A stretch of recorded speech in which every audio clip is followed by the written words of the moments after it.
मेरा सवाल मौलाना साहब से है। मौलाना साहब, मैं एक हिंदू हूँ।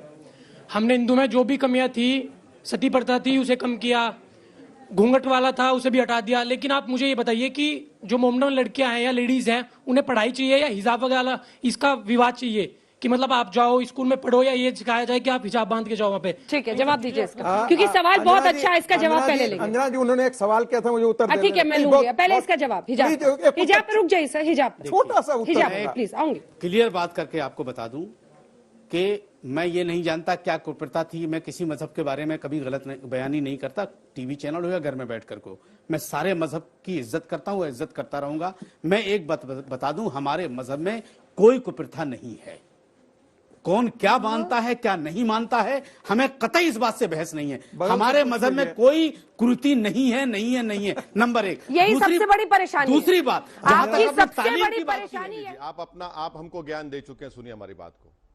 आपको मालूम मैडम, दुनिया में सबसे पहली यूनिवर्सिटी किसने कायम की? किसने कायम की बताइए आप? एक मुस्लिम महिला ने जो हिजाब पहनती थी। दुनिया को यूनिवर्सिटी का कॉन्सेप्ट एक मुस्लिम महिला ने दिया जो हिजाब पहनती थी। आप कह रहे स्कूल नहीं था, स्कूल थे।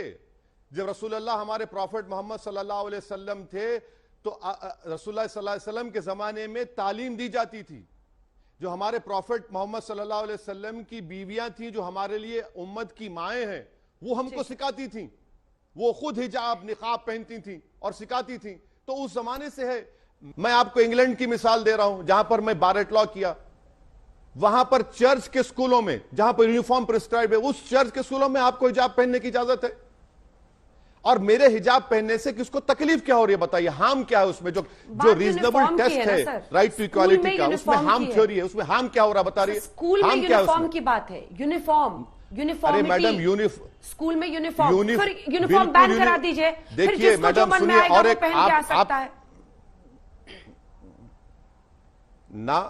आप मेरा सवाल समझने की कोशिश ही नहीं कर रही हैं।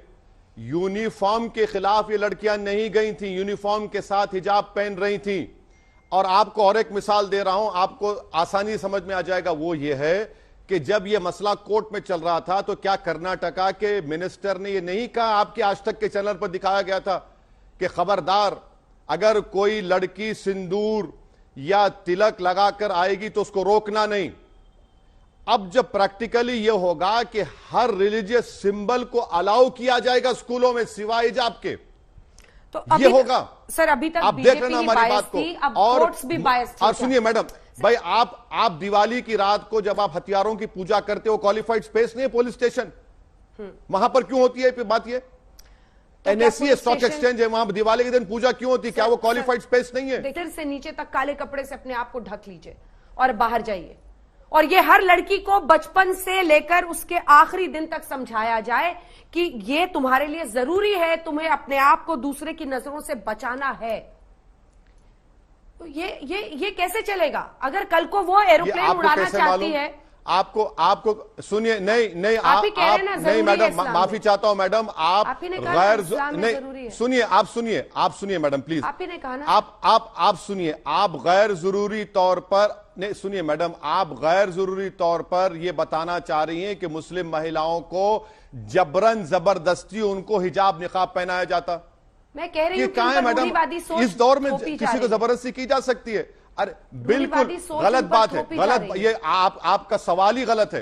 नहीं तो मैडम प्लीज, मैं आपको मैं बेटियों का बाप हूं। मेरी बेटी हिजाब पहन के आज मेडिकल डॉक्टर है। मेरी बेटी हिजाब पहन के आज मेडिसिन करने वाली है।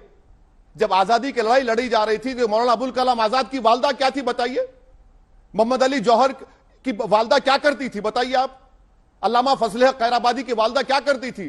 हुसैन अहमद मदनी की वालदा क्या करती थी बताइए? आप कपड़ों पे आप जा रहे तो महात्मा गांधी कितने कपड़े पहनते थे? अंग्रेजों की गुलामी से छुटकारा दिलाया गांधी ने। कपड़ों की अहमियत क्यों है इस देश में? इस देश में अहमियत होनी चाहिए इंसान की काबिलियत की। कपड़ों की अहमियत क्यों है? और आपका सवाल बिल्कुल गलत है। मैं आपको दावत देता हूं, आप किसी भी मुस्लिम घर में जाइए और पूछिए उन बच्चियों से तुमको जबरन पहनाया जा रहा है, बोलेंगे नहीं मेरा कल्चर है, मैं गुनाह नहीं करना चाह रही हूं। और हम यह भी कह रहे हैं कि अगर कोई नहीं पहनता है तो हम किसी को फोर्स नहीं करते।